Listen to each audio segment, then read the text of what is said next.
okwogera ne Katonda buli ku makya y'ensula ennamu ekulukutira mu bulamu bwaffe ne tufuna amaanyi agatuyamba okuyita mu lunaku lwonna. Funa amaanyi nga tonnafuluma nnyumba yo. Kulamusizza omwagalwa mu linnya lya Mukama waffe Yesu Kristo. Twebaza Katonda omukisa omulala gw'atuwadde okulabika ate ku lutimbe luno olwa 3ABN TV mu pulogulaamu yaffe ensula ey'enkya. Twebaza Katonda kubanga atuwadde obulamu. Nzikiriza nga newankubadde olina ebikusoomooza ebikumazeeko emirembe, oyinza okuba ng'oli mulwadde, olina ebizibu eby'enjawulo, naye okubeera omulamu ekyo Mukama akituwadde buwi. Katwebaza olw'obulungi bwe. Ate njagala okusanyuka awamu naawe olw'ebirungi Mukama by'akukoledde. Erinnya lya Mukama waffe lyebazibwe. Mwasuze bulungi eyo. Mukama yeebale kubakuuma. Naffe atuwadde omukisa weewaawo tuli bulungi, erinnya lye liweebwa ekitiibwa. Nze Isaac Walugembe, omuweereza w'enjiri ya Kristo, nga nsinziira mu kkanisa eno eya Seventh Day Adventist Church, okwongera bulijjo okwongerayo obwakabaka bwa Katonda okuyita mu by'okuyiga nga bwe biti. Olwaleero ennaku z'omwezi 4 omwezi guno ogwokusatu 2026, Mukama atuwadde omukisa tukubaganye ebirowoozo ku ky'okuyiga ekiriko omutwe ogugamba nti okusanyuka mu bisisimuka eby'ekiro. Katwebaze. Weebazibwe Katonda olw'omukisa gw'otuwadde. Oyagala okwogera gye tuli n'okututegeeza amakulu agali mu kusanyuka newankubadde mu ttumbi. Omwoyo omutukuvu katulungamye tutegeere ekyo ky'oyagala era tukisse mu nkola ku bwa Yesu Kristo Mukama waffe. Amiina. Mwannyinaze nawe muganda wange, tukyagenda mu maaso ne Zabbuli ey'enkaaga era ntandikira ku nnyolo 6 okutuuka ku nnyolo 8. Bayibuli egamba bw'eti: naakujuukiriranga ku kitanda kyange, naakulowoolezanga mu bisisimuka eby'ekiro, kubanga wabeeranga mubeezi wange, era mu kisiikirize eky'ebiwaawaatiro byo mwe nnaasanyukiranga. Emmeeme yange ekunywereddeko okukugoberera, omukono gwo ogwa ddyo gwe gumpanirira. Ebigambo bino nga birungi, ebigambo bino nga bya ssanyu, nga bireeta essuubi. Dawudi agamba nti nze nja kukujjuukiriranga n'okukulowoozangako nga ndi ku kitanda kyange, era bwe nnaakulowoozangako mu bisisimuka eby'ekiro, kubanga wabeera mubeezi wange. Njagala kino nga tetunnagenda buziba tukitegeere, tukirowoozeeko, tukisusse amaaso ag'ekiro, otulo twa bulijjo kino ebyokwebakamu. Ku kitanda nga weebase otulo twa bulijjo, oyinza okujjuukirako Mukama. Bwe kitaba kitanda kya tulo, nga kitanda kya bizibu, oba bulwadde oli mulago, amagulu bagawanise, ku kitanda ky'okwo osobola okujjuukirirako Mukama. Ate oli mulago, naye ekitanda eky'ekkomera, mu kkomera ng'oli ku seminti okwo kw'otadde oluba, oyinza okujjuukirira ku Mukama. Si kkomera, mu kitanda ekya bizinesi, ng'ebirwadde bikuyinze, ng'ebizibu eby'enjawulo bikuyinze, oyinza okujjuukira Mukama. Ye Dawudi agamba, bwe nnaakujjuukiriranga ku kitanda kyange, bwe nnaakulowoolezanga mu bisisimuka eby'ekiro.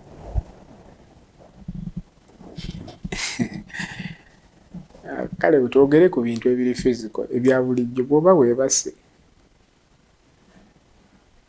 Okimanyi nti waliwo omuntu akeera ssaawa 11 n'adduka agende ku mulimu, si kubanga boss amugoba ku mulimu, ne yeerabira okwebaza Katonda olw'obudde obukedde n'okumusaba olunaku olulungi. Ate olw'okubanga abadde busy throughout the day, tafunyeeyo kadde koogerako ne Katonda we, kujjukira Katonda. Akomyewo akooye ng'ennyindo yenkata, ensowera zigobesa lulimi, takyalina maanyi, atuuse eka n'ekyeggulu abamu tebakirya, n'agwa ku buliri gwe gukomye. Osemba ddi okujjukira Mukama? Kale katugambe weebase okooye, naye mu kisisimuka eyo ozuukuse, kiki ky'ozzaako? Abalala muloota okugumuka, vaawo, embwa yiyo nodda engulu. Ndoosa embwa, noddawo ne weebaka. Nga totegeezezaako nti Katonda wange, n'ekirooto kye ndoose sibitegeera, naye njazawo obukuumi bwo, kanziremu neebaka. Okusanyukira mu bisisimuka eby'ekiro ky'ekyokuyiga kye tuliko.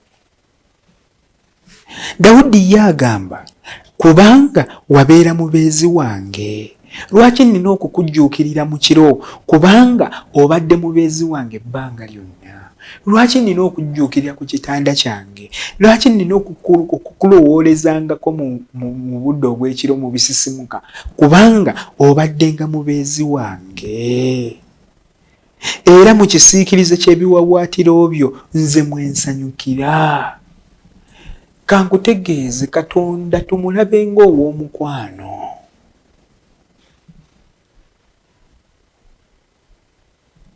Nze mmanyi wali oguddeko mu mukwano n'omukazi yenna oba n'omusajja yenna. Kale obanga gwe kennyini togangako mu mukwano, naye wali olabyeko abaguddeko mu mukwano. Okimanyi nti omuntu ali mu laavu ne bw'aba yeebase, oluzuukuka bw'ati nga tannaba kubaako kyakola, gw'asooka okubuuzaako ye munne. Hai, wasuze otya? Obwongo bwo, ebirowoozo byo byonna biri ku oyo omu, kubanga omwagala. Oyinza n'okuba tonnalya naye ng'osooka kulowooza bwe nsi nalya naye ate omwana tuye yalidde.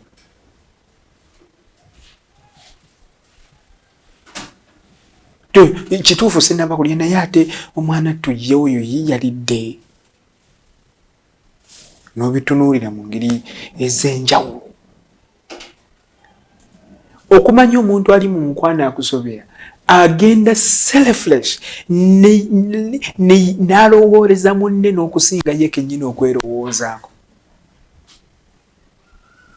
Olaba tuyinza okutuuka ku extent nga tuli mu laavu n'omuntu, just muntu munno, nga n'abamu balabyeko bakaaba amaziga. Maama, gundi si gwe wandibadde bw'otyo n'onkola kino. Nga nze nakwagala.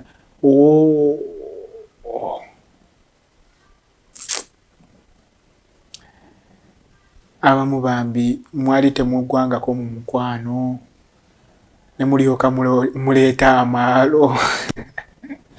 Ng'olowooza ofunye munno 5, n'akuyisaamu eggaali n'asuulaawo, kati muli eyo mugamba siridda mu mukwano, siridda nze nakyawa, abasajja bonna bafaanagana, abakazi bonna mbwa. Wanyiga peesa ffu. Omukwano oguli genuine, Katonda gw'atulaga, gwe tuteekeddwa okumuwa. Actually, you should fall in love with God on a daily basis. bana abantu baffe balya mmere batumaliramu bwereere.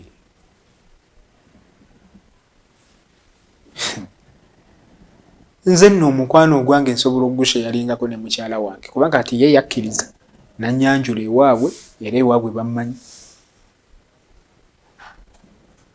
Nange neŋŋenda nenkola obuvunaanyizibwa bwange ne tutuuka mu kkanisa nandayirira ebirayiro bye ne mulayirira ebyange.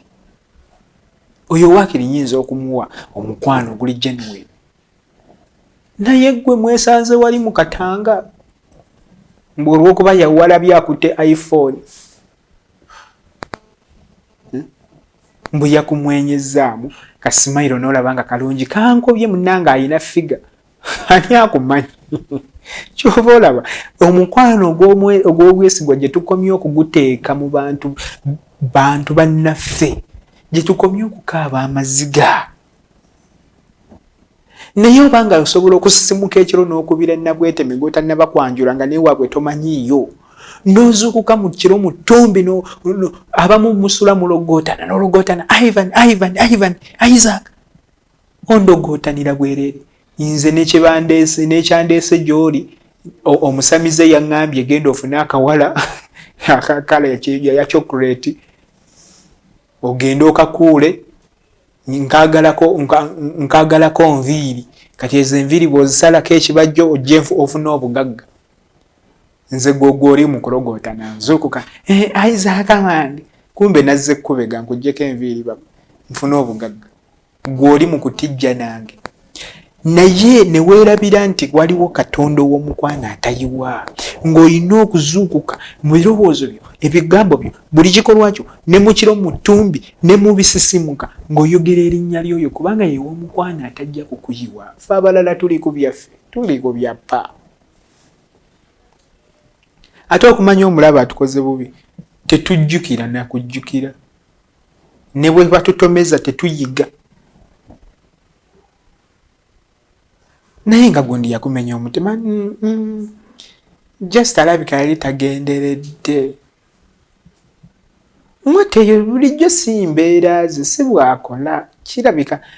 Nze mmanyi waliwo akawala akatukusekette kale tebatulaba bulungi bwe tuba tukola ebyaffe nga tugenda mu maaso tebibanyumira bamuwaayiriza. Imagine oyagala asooka akusaleko ensingo. Eyo yonna just mpiseeyo katono naye njagala kutegeeza nti Katonda yasaanidde okuweebwa obudde okulowoozebwako mu mukwano ogw'ekitalo nga ne bw'oba osimuse mu kiro otendereza erinnya lye, nga ne bw'oba owawamuse mu bisisimuka ogamba nti Katonda wange ye Katonda wange kubanga ye mubeezi atubeereddewo mu biwawaatiro bye mwe muli okusanyuka. Dawudi agamba nti emmeeme yange efuga okukugoberera.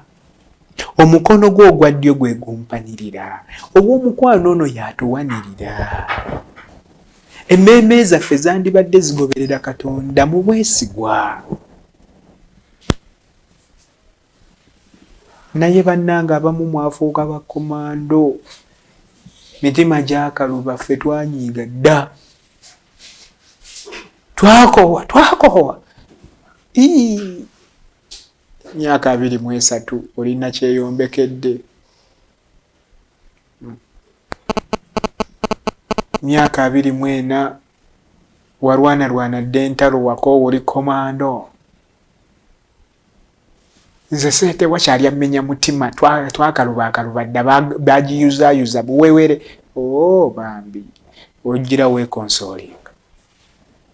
Naye n'ensi eyiribya, ensi emenya emitima, ensi ekwagula. N'abamu ku ffe tetwagala kwogera bwogezi naye buli lw'okyogerako owuliranga n'olutiko olukuyise kubanga baakuyisa bubi. Njagala kuzigirira ow'omukwano atasobola kukuyisa bubi ye Mukama waffe Yesu Kristo. Oyo gw'oteekeddwa okwekwatako mu bisisimuka n'osisimuka n'omulowoozaako n'otendereza n'oyimba kubanga oyo omukono gwe gutuwanirira. Awatali ye abo bootijja nabo tebandikulabye. Awatali Katonda abo abakuwaana tebandikulabye kubanga wali tosaanira na kuwaanibwa gwe emyaka egiyiseeko emabega. naye okusitulibwa n'okuwaana tebikwerabiza Katonda akufudde ekyo ky'oli.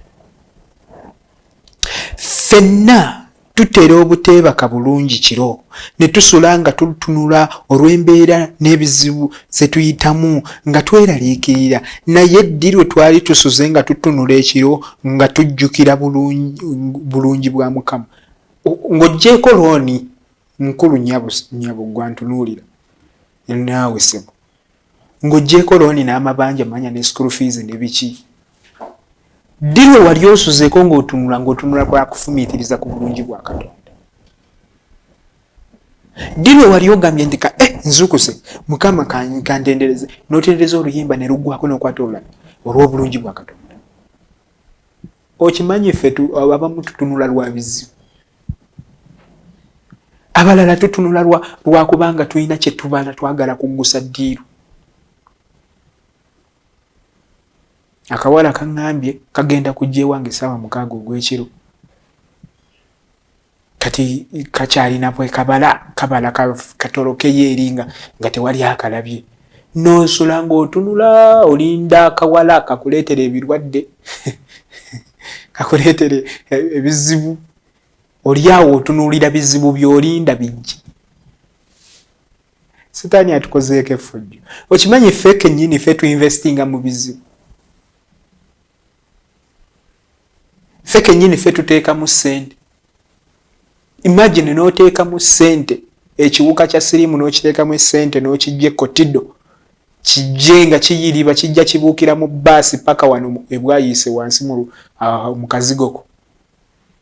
N'okiteekamu ssente nnyingi ne kijja n'okiwa pizza n'okiwa biki n'okitwalako awutu, olumala n'ogenda weeyoolera ekiwuka kyo ne kiddayo. Can you imagine? Wali osuzeeko ng'otunula nga si ku bintu ebirala byonna, naye ng'otunula lwakufumiitiriza ku bulungi bwa Mukama. Okufumiitiriza ku bulungi bwa Mukama ngeri nnungi okuyita mu kiro nga tulemeddwa okwebaka. Ng'olemeddwa okwebaka, ofumiitirizanga ku kwagala kwa Katonda, otenderezanga Mukama. Naye okimanyi nti otulo bwe tukubula ng'essimu efuuka kyaliwo, ani akubeesabeesa ddala mu kiro ng'otulo tubuze? Mu kitundu kyaffe ekiyise, Dawudi yayogera ku kwagala kwa Katonda gye tuli mu biseera eby'okugezesebwa, naye kaakano ne yeesanga ng'ali mu kutendereza Katonda nate olw'okubeeranga omwesigwa ne mu bisisimuka eby'ekiro. Oluusi okuyita mu kiro obulamu bwonna kumpi bulabika nga bubeera bukkakkanye. Bwe kityo tusobola okufumiitiriza ku byabaddewo okuyita mu lunaku. Tusobola okufumiitiriza nti mazima lwabadde lunaku Mukama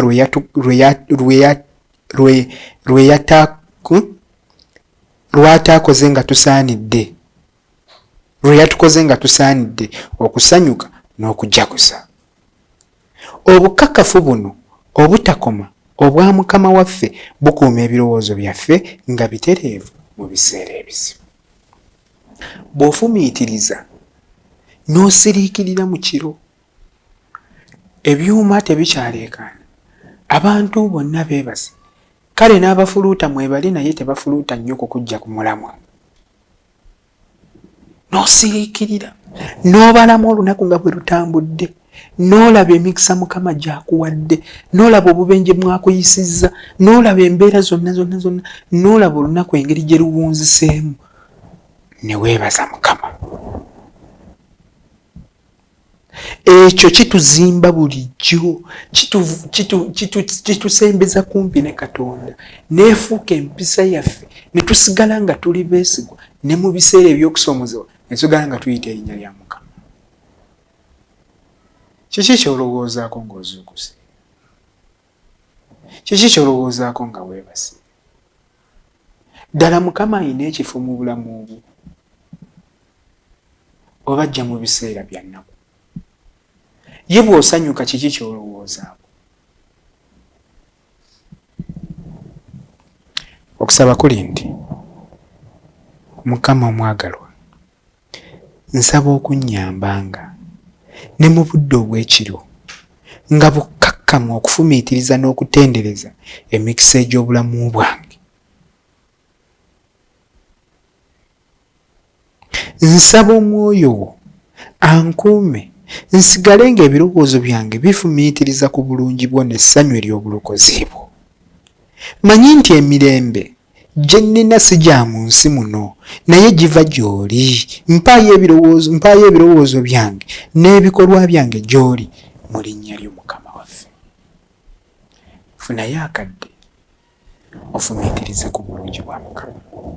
Okusaba kwange kuli nti Mukama atusobozese ffenna, kubanga kya mazima tuli banafu, tetusobola kweyinza n'akamu, naye nga tuli ne Mukama waffe tuli bawanguzi n'okukirawo.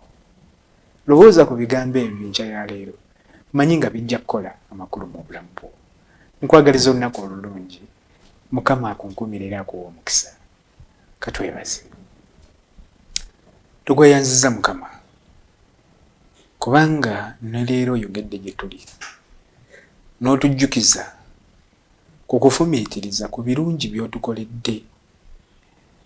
Oluusi tulowooza nti omukwano gwe tulina guwa bantu bannaffe, naye ate batukoze bubi nnyo, batulekedde enkovu, batuyuziza emitima, tuli mu maziga ag'okwejjusa n'okugamba yiikali singa. Naye Katonda waffe weebazibwe kubanga obadde mwesigwa, tutulekeredde. Olw'ekyo Mukama tusaba otusobozese omukwano ogwo gwonna tugukomyewo gy'oli.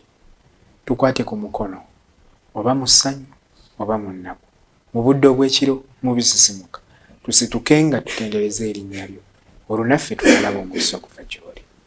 Nsaba omukisa gwo gutambule wamu naffe okuyita mu lunaku olwaleero, ogabirire abayala n'abalwadde obajjanjabe, abafiiriddwa bagumye, abalina okusaba okw'enjawulo. Mukama wulira okusaba kwaffe olunaku olwaleero, otuwe obuwanguzi. Ekisinga byonna tuweeyo omukisa ogw'okwongera okutegeera n'okukola nga gwe by'osiima. Mukama ku nkomerero tusikire obulamu obutaggwaawo mu Yesu Kristo Mukama waffe. Amen. Okwogera ne Katonda buli ku makya y'ensula ennamu ekulukutira mu bulamu bwaffe ne tufuna amaanyi agatuyamba okuyita mu lunaku lwonna. Funa amaanyi nga tonnafuluma nnyumba yo.